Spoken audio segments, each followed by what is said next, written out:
নাগরিকত্ব দক্ষতা, সাংবিধানিক মূল্যবোধ এবং ভারতের জ্ঞান শীর্ষক এক কর্মশালা আজ অনুষ্ঠিত হয় অরুন্ধতিনগর ইংরেজি মাধ্যম বিদ্যালয়ে। উক্ত কর্মশালায় উপস্থিত ছিলেন পশ্চিম ত্রিপুরা জেলা শাসক ডাক্তার বিশাল কুমার, কর্পোরেটর অলোক রায়, স্কুলের প্রধান শিক্ষক দুলাল সাহা সহ বিশিষ্টজনেরা। পরবর্তীতে ছাত্রছাত্রীদের মধ্যে ইন্টারেক্টিভ সেশন, সেমিনার, কুইজ, বিতর্ক, আকস্মিক বক্তৃতা অনুষ্ঠিত হয়।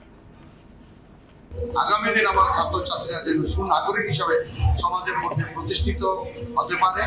শুধু পুঁথিগত বিদ্যার মধ্যে আবদ্ধ থাকলে চলবে না, একজন সঠিক এবং সুনাগরিক মানুষ হিসাবে সমাজের মধ্যে নিজেকে সুপ্রতিষ্ঠিত করতে হবে। हमारे आने वाले फ्यूचर्स को हमारे जो कॉन्स्टिट्यूशनल वैल्यूज़ हैं, जो फ्रीडम फाइट के दौरान जो हमारे सामाजिक जो व्यवस्था है उसको वो लोग समझ सकें और किस तरीके से हम देश को इन कॉन्स्टिट्यूशनल वैल्यूज़ के साथ आगे ले जा सकते हैं, इस पर एक चर्चा हो, बच्चों को एक समझ हो और साथ में हम सब मिलकर अपने देश को आगे बढ़ाएं।